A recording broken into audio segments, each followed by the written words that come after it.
तो हम बात कर रहे थे कि जब ब्रिटिश भारत में आए तब क्या हुआ। तो हमारा इंडियन एजुकेशन सिस्टम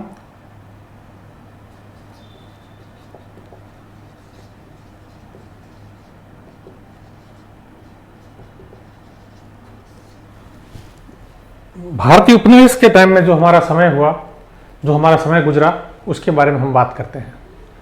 जब ब्रिटिश यानी कि ईस्ट इंडिया कंपनी भारत में आई तो उनका एकमात्र उद्देश्य था यहाँ आके बिजनेस करना।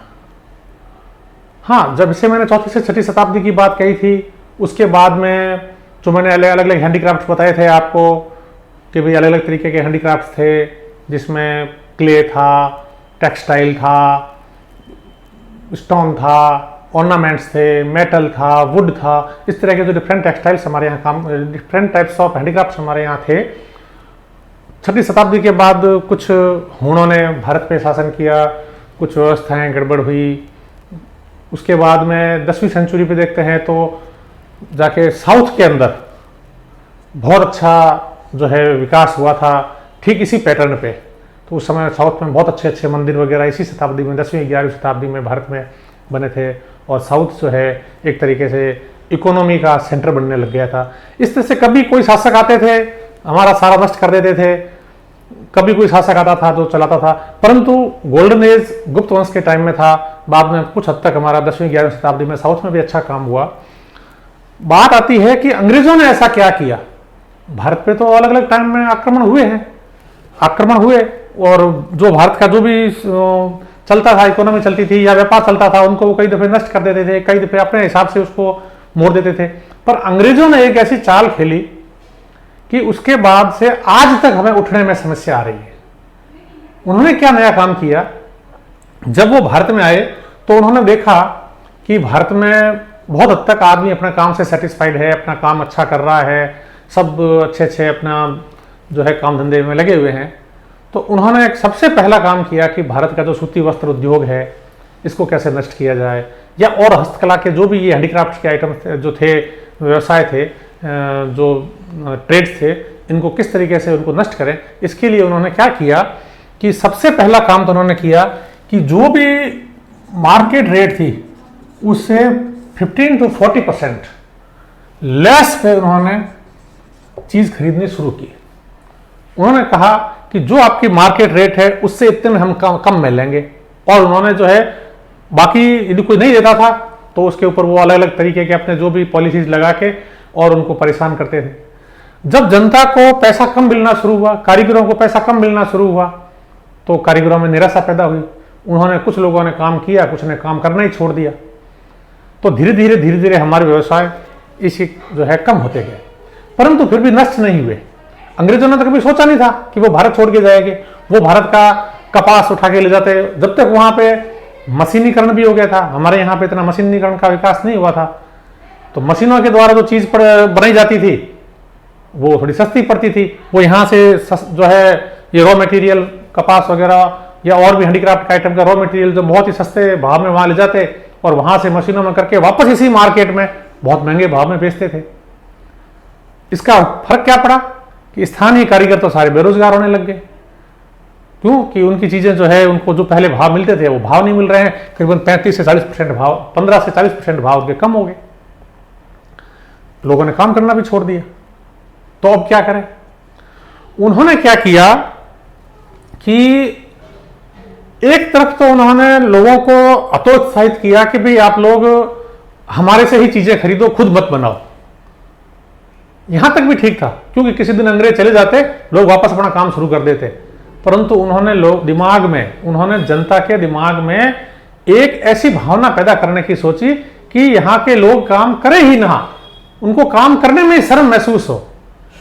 उनके दिमाग में यह विचार आया, क्योंकि उन्होंने कभी नहीं सोचा था कि एक दिन हमें ये देश छोड़ के जाना है। उनके लिए तो ये स्थायी था, और स्थायी रहने के लिए उन्होंने फिर एक पॉलिसी बनाई और 1835 में उन्होंने एक शिक्षा नीति बनाने की सोची और लॉर्ड मैकाले को यह काम दिया कि भाई आप एक ऐसी शिक्षा नीति बनाओ जिसका उद्देश्य यह हो कि जो लोग इस शिक्षा नीति के द्वारा पढ़ लिख के जो शिक्षित तैयार हों वो रंग रूप में, ब्लड में तो भारतीय जैसे दिखे, ब्लड उनका भारतीय हो, रंग रूप भारतीय हो, उनकी जो वो तो भारतीय हो कि वो भारतीय जैसे दिखे, परंतु उनकी आदतें, उनका रहन सहन, उनका खान पान, उनकी सोच अंग्रेजों जैसी हो। उनका केवल एक ही काम रहे कि वो यहां के लाखों लोग जिसके ऊपर अंग्रेज राज कर रहे थे, शासन कर रहे थे, उनके और जो चंद जो अंग्रेज लोग थे उनके बीच में एक इंटरप्रेटर का काम करे, एक दुभाषिए का काम करे। उन्होंने क्लास 6 से अंग्रेजी जो है पढ़ाना के लिए सिलेबस में डाल दी कि अंग्रेजी पढ़ाना बहुत जरूरी है, और भारतीय भाषाओं को भी उन्होंने महत्व दिया, परंतु हमारी संस्कृत और जो ये पर्शियन लैंग्वेज जो भारत में पहले चलती आ रही थी उसको उन्होंने बिल्कुल बंद कर दिया। अब स्थानीय भाषा और अंग्रेजी भाषा ये एक तरीके से अनिवार्य थी। तो लोग अंग्रेजों के अधीन काम करते थे और स्थानीय लोगों को अंग्रेजों के जो विचार है वो उनको थोपते थे। जैसे एक अंग्रेज को कुछ करना है तो वो खुद जाके जनता से बात नहीं करेगा, वो जो ये पढ़ा लिखा आदमी था जो भारतीय ही था और वही भारतीयों के जो है हितों के खिलाफ अपनी बात करके आ जाता था। इस तरीके से उनका उद्देश्य था कि एक ऐसी पीढ़ी तैयार हो जाए जो व्हाइट कॉलर जॉब करने को ही अपना सम्मान समझे और हाथ से काम करना उसके लिए अपमान की बात हो। देखो हमारी पूरी संस्कृति को खत्म कर दिया इसने, ऐसी एजुकेशन पॉलिसी ने संस्कृति को खत्म कर दिया कि आदमी काम करने में शर्म महसूस करे। एक आदमी थोड़ा सा पढ़ लिख लिया, अब वो मैं छोटा काम क्यों करूंगा, मैं ये काम क्यों करूंगा, मैं तो ऐसा काम करूंगा कि भाई मेरी कॉलर भी गंदी नहीं हो, बस ऑफिस में बैठ के बाबू बन के बैठ जाऊंगा, मेरे ऊपर चाहे बॉस बन के दूसरे बैठे रहें, चाहे मुझे सैलरी बहुत कम मिले पर मेहनत नहीं करना। कारीगर जब काम करते थे मेहनती काम होता था, समय लगता था, उनको पसीना भी आता था, उनके कपड़े भी थोड़े बहुत गंदे हो जाते थे, परंतु ये जो एक ऐसी पीढ़ी तैयार हो गई कि कपड़ा बिल्कुल गंदा नहीं हो, एक जगह जाके बैठ के काम कर लो, चाहे उस काम में उसको सम्मान मिले या वो दिन भर अफसर की डांट सुने, उससे उसको कोई फर्क नहीं पड़ता। ये पीढ़ी ऐसी तैयार करने के लिए मैकाले ने अपनी जो एक शिक्षा पद्धति जारी की जिसे मिनट्स ऑफ एजुकेशन नाम दिया गया,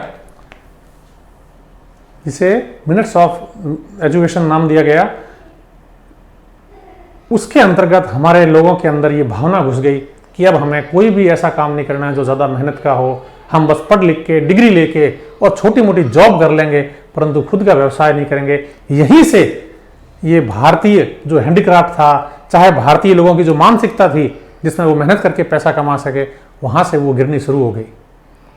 अब ये तो बहुत ही बुरी बात हुई। इसको सुधारने के लिए जब तक अंग्रेज भारत में रहे थे तब तक इन्होंने ऐसा कुछ होने नहीं दिया, परंतु आज़ादी के बाद इसके अंदर हमारी सरकारों ने दिन प्रतिदिन प्रयास किया कि स्कूल सिलेबस में वापस लोगों में जो नई पीढ़ी आ रही है उसके अंदर इस तरह की भावना भरी जाए कि वो काम करके पैसे कमाने को अपना सम्मान समझे, बिना पैसे बिना काम किए या एक तरीके से गलत तरीके से काम करके कमाने को वो सम्मानित महसूस न, अपने आप को सम्मानित महसूस न करे, अपने आप को हीन महसूस करे, और जब वो काम करके पैसा कमाए तो अपने आप को सम्मानित महसूस करे। इस तरह की बात हमारे जो है लोगों के मन में आए, बच्चों के मन में आए, तब हमारे देश के शिक्षाविदों ने हमारे एजुकेशनल सिस्टम में इस बात को डालना शुरू किया कि भाई हमारी शिक्षा पद्धति ऐसी हो जिसमें आदमी शिक्षित तो हो परंतु भारतीय संस्कृति से वो प्रेम करे, काम करने के साथ वो जो है अपने आप को सम्मानित महसूस करे, मेहनत करके कमाने को वो सम्मानित महसूस करे। और ये किस तरीके से क्या चेंजेस हुए हमारे एजुकेशनल सिस्टम में आज़ादी के बाद, वो आपको हमें बताता हूँ। हाँ, तो बच्चों हम पढ़ रहे थे कि किस तरीके से मैकाले ने 1835 में जो शिक्षा पद्धति दी थी जिसका नाम था मिनट ऑन इंडियन एजुकेशन, उसका उद्देश्य था कि एक ऐसा जन समूह तैयार करना जो देखने में, रंग रूप में, तो चाल ढाल में तो वो दिखे कि भाई वो हिंदुस्तानी है, परंतु उसका रहन सहन, खान पान, उसका जो विचारधारा है वो अंग्रेजों जैसी हो। तो 1835 में जब उसने शिक्षा पद्धति ये दी, तो 1835 से 1935-36 तक लगभग 100 साल तक इसी शिक्षा पद्धति में भारत के बच्चों का जो है शिक्षण कार्य हुआ। अब इस दौरान यानी इस 100 साल के अंदर बच्चों में काम करने की आदत छूट गई। उन्होंने केवल थ्योरेटिकल पढ़ना, क्योंकि उनका काम केवल अंग्रेजों के बीच में एक दुभाषी का काम करना था, अंग्रेज और आम भारतीय के बीच में एक ट्रांसलेटर का काम, एक इंटरप्रेटर का काम करना था। वो सफल हुए। कम सैलरी मिले परंतु काम ऐसा ही करना, कोई मेहनत का काम नहीं करना। जब 1835 से लेकर 1935-36 के बाद में जब देश में स्वतंत्रता के आंदोलन बहुत तेज गति पकड़ ली थी उसने, तब शिक्षा में सुधार की बात उठी कि भाई हम अपने बच्चों को वापस हाथ से काम करने की ओर प्रेरित करेंगे। तब गांधी जी ने एक बेसिक एजुकेशन का कॉन्सेप्ट दिया जिसमें डूइंग वर्क विथ एजुकेशन की बात कही गई। उन्होंने कहा कि brain should be educated through hands. हम अपने हाथों से अपने दिमाग का विकास करें, यानी हम पहले काम करें, काम करते करते हम शिक्षित हों और अपने दिमाग का विकास करें। इससे क्या होगा कि आदमी कल को पढ़ लिख लेगा, उसके बाद वो अपना स्वरोजगार कर सकता है, वो किसी के ऊपर बोझ नहीं बनेगा। शिक्षित आदमी किसी पे बोझ कैसे बन सकता है? वो जब भी बन सकता है जब उसके पास में कोई हाथ का रोजगार नहीं हो, उसको कोई काम करने का तरीका नहीं आता हो। इस बात को ध्यान में रखते हुए शिक्षा पद्धति में परिवर्तन किया जाना प्रारंभ किया और 1937 के अंदर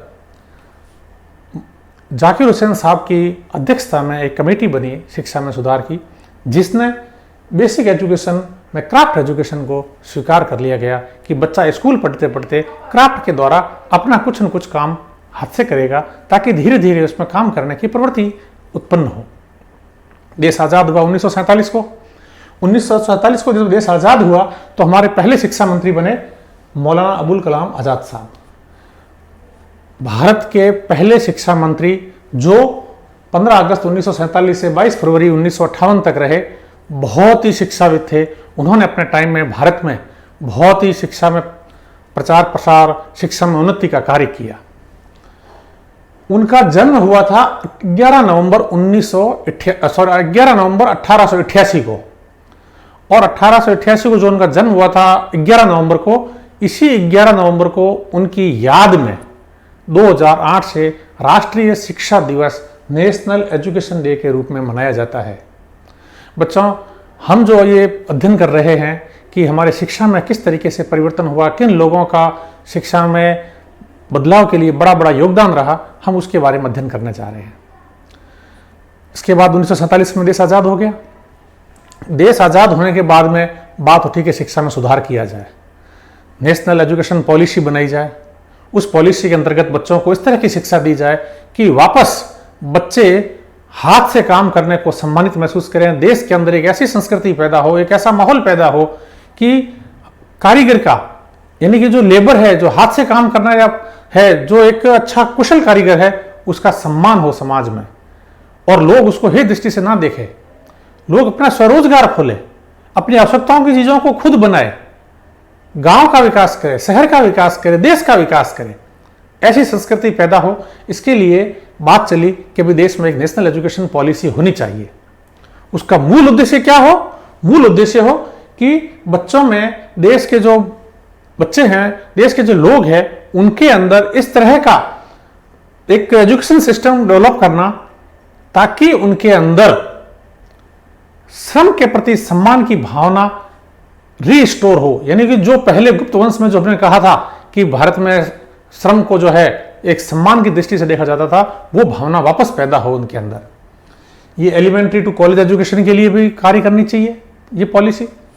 ये रूरल और अर्बन एरिया दोनों के लिए काम करे, और इन्हीं सब बातों को ध्यान में रखते हुए समय समय पे भारतीय सरकारों ने शिक्षा में सुधार किए। अब हम आते हैं कि किस तरीके से SUPW सब्जेक्ट, जो कि हमारा आज का केंद्र बिंदु है, और दूसरा है आत्मनिर्भर भारत, कि आत्मनिर्भर भारत में SUPW का क्या योगदान है और शिक्षा पद्धति में किस किस तरीके से परिवर्तन हुआ है, इसके बारे में आज हम बात करने जा रहे हैं। तो सबसे पहले 1952 से 1953 में मुदालियर कमीशन ने अपनी रिपोर्ट दी, जिसमें उन्होंने गांधी जी का जो बेसिक एजुकेशन का जो कॉन्सेप्ट था, क्राफ्ट एजुकेशन, उसको उन्होंने स्वीकार कर लिया और क्राफ्ट को एक सब्जेक्ट के रूप में स्वीकार किया। क्राफ्ट के अंदर बच्चे को हाथ से काम करना होता था। क्राफ्ट के अंदर बच्चे को हाथ से काम करना होता था। कब? कि जब वो पढ़ रहा होता था। छोटे छोटे कार्य, चाहे वो क्राफ्ट के कैसे भी हों, जैसे सूत काटना है, कुछ कागज के डेकोरेटिव आइटम बनाने हैं, ये उस समय इस कॉन्सेप्ट आया था। बाद में 1961 के अंदर देश के अंदर एनसीईआरटी की स्थापना हुई, जिसके अंतर्गत हम आज सभी लोग पढ़ रहे हैं। और उन्होंने जो एक फिर बाद में समय समय पे भारत सरकार के द्वारा जो आयोग वगैरह स्थापित किए जाने लगे शिक्षा में सुधार के, वो एनसीईआरटी के मार्गदर्शन में ही होने लगे। 1964 से 1966 के बीच में 1964 से 1966 में कोठारी आयोग ने अपना कोठारी कमीशन ने अपनी रिपोर्ट दी, जिसमें उन्होंने क्राफ्ट से शब्द हटा के वर्क एक्सपीरियंस कर दिया गया। उद्देश्य एक ही था, उद्देश्य क्राफ्ट में भी वही था जो वर्क एक्सपीरियंस में है, परंतु थोड़ा अंतर था। उद्देश्य था restoring respect and dignity to all type of manual labour, यानी कि हाथ से काम करने में किसी भी तरह का हाथ का काम हो, उसके प्रति श्रम की भावना, उसके प्रति सम्मान की भावना, जो हाथ से काम करने का जो श्रम है उसके प्रति सम्मान की भावना, डिग्निटी, रेस्पेक्ट उत्पन्न हो लोगों में। इस बात को ध्यान में रखते हुए क्राफ्ट विषय को शामिल किया गया था और बाद में इसका नाम बदल के वर्क एक्सपीरियंस कर दिया गया। वर्क एक्सपीरियंस के अंदर क्या हुआ कि आदमी जब काम करेगा तो उसके साथ में उसको जो अनुभव भी होगा, यानी कि जो यहाँ वर्क एक्सपीरियंस के अंदर जो काम होता था वो एक थोड़ा सा यूं मान लीजिए आप कि स्पेशलाइज्ड होता था काम, कि एक आदमी को ये काम सीखना है ताकि वो उस क्षेत्र में आगे जाके अपना कुछ हुनर कर सके, कुछ स्वरोजगार कर सके। तो वर्क एक्सपीरियंस के अंदर एजुकेशन के साथ में वर्क को जोड़ा गया। वर्क विद एजुकेशन हुआ। बाद में 1968 में first national policy on education बनी और 1977 में 1977 में ईश्वर भाई पटेल ने एक रिपोर्ट दी, जिसके अंदर उन्होंने कहा कि 10th क्लास तक वर्क एक्सपीरियंस की जगह SUPW एंड CS सब्जेक्ट को जोड़ा जाए। अब बात आती है कि SUPW का ओरिजिन यहां से शुरू होता है। अब आपके मन में आ रहा होगा कि SUPW एंड CS का अर्थ क्या होता है। मैं आपको डिटेल में अभी आगे बताऊंगा कि SUPW एंड CS की फुल फॉर्म क्या है और इसका वर्क एक्सपीरियंस से क्या थोड़ा सा चेंज है, नाम चेंज क्यों हुआ, ये बताऊंगा। उसके बाद में 1979 में आदि ससैया कमेटी ने कहा कि ये SUPW एंड CS सब्जेक्ट जो है, जिसका भी उद्देश्य एक श्रम के प्रति सम्मान पैदा करना था, उसको 12th क्लास तक लागू कर दिया गया। बाद में 1986 में न्यू एजुकेशन पॉलिसी बनी। न्यू एजुकेशन पॉलिसी क्या थी? एक जबरदस्त पॉलिसी थी जिसके अंदर एक तरीके से शिक्षा गांव तक पहुंच जाए, प्राइमरी एजुकेशन में बहुत ज्यादा सुधार हो, और इसी समय में बहुत बड़े बड़े जो इंस्टीट्यूट्स भी खुले और जो जवाहर नवोदय विद्यालय है वो भी इसी शिक्षा नीति के अंतर्गत खोले गए थे, जिनका भी उद्देश्य ये था कि गांव के गरीब से गरीब आदमी को, जिसके पास शिक्षा की कोई सुविधा नहीं है, परंतु यदि वह बच्चा टैलेंटेड है तो उसकी शिक्षा कहीं रुकनी नहीं चाहिए, उसको अच्छी से अच्छी उच्च क्वालिटी की शिक्षा मिलनी चाहिए। पूरा का पूरा खर्च उसका केंद्र सरकार वहन करेगी। और भी बहुत से कार्य हुए और 1986 में जो शिक्षा नीति आई और अभी जो लेटेस्ट 2000 के अंदर national curriculum framework for school education आया, उसके अंतर्गत SUPW एंड CS का नाम थोड़ा बदल के वर्क एजुकेशन कर दिया गया है। परंतु आज हमारा टॉपिक SUPW एंड CS तक का है। इसके बारे में हम आपको पूरे डिटेल से बताएंगे कि यह क्या है और वर्क एक्सपीरियंस से इसमें क्या अंतर आया है, और इसके जो समान दूसरे शब्द जो है, जैसे कहीं पे शब्द आता है क्राफ्ट भी काम आता है, कहीं वोकेशनल एजुकेशन भी काम आता है, इन सब में और SUPW CS में क्या अंतर है, ये हम आपको डिटेल में बताएंगे अभी नेक्स्ट में।